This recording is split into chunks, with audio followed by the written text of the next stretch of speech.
कोल कोल बैठा मेरे सुपने तो ले जा मेरे। औरत मर्द को ना सिर्फ मजबूत करती है बल्कि उसे बारे में कुछ नहीं जानती, मुकम्मल भी करती है। तुम की ने मुझसे ये बात छुपाई है कि वो शादीशुदा है। बाबा क्या फर्क पड़ता है किरण कोई फर्क नहीं पड़ता कि हमारी बहू एक डिवोर्सी हो। को मैं आज से नहीं बल्कि यूनिवर्सिटी के जमाने से चाहता हूँ। किरण का तलाक याफ्ता होना मेरे लिए कोई ऐसा मसला नहीं है कि जिस वो इसको पता है कि तुम्हारा एक बेटा भी है। कुछ ना कुछ हो जाता है, नहीं बता पाते। वो मेरा बेटा था, मेरा शादी। उसका एक बच्चा भी तो है।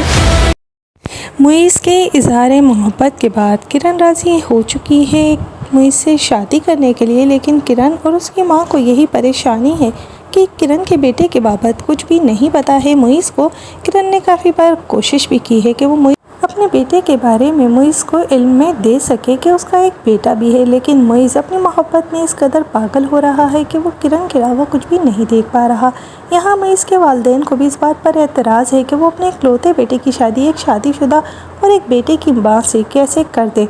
उसके बाप को तो ये तक यकीन है कि शायद किरण ने नहीं बताया होगा मुइज़ को अब तक अपनी शादी के बारे में, लेकिन मुइज़ ने जब उन्हें ये बताया कि वो जानता है कि वो डिवोर्सी लड़की है और उसे इस बात से भी फ़र्क नहीं पड़ रहा क्योंकि वो तो किरण से उस वक्त से मोहब्बत करता है जब वो दोनों साथ ही यूनिवर्सिटी में पढ़ते थे, तब उसके बाप को चुप होते ही बनती है। लेकिन उसकी माँ उसे एक बार फिर से समझाने की कोशिश करती है कि देखो बेटा, तुम्हारी शादी किरण से हो जाए इससे हमें कोई एतराज़ नहीं है, लेकिन तुम इस बात को भी समझो कि किरण का तो एक अदद बेटा भी है।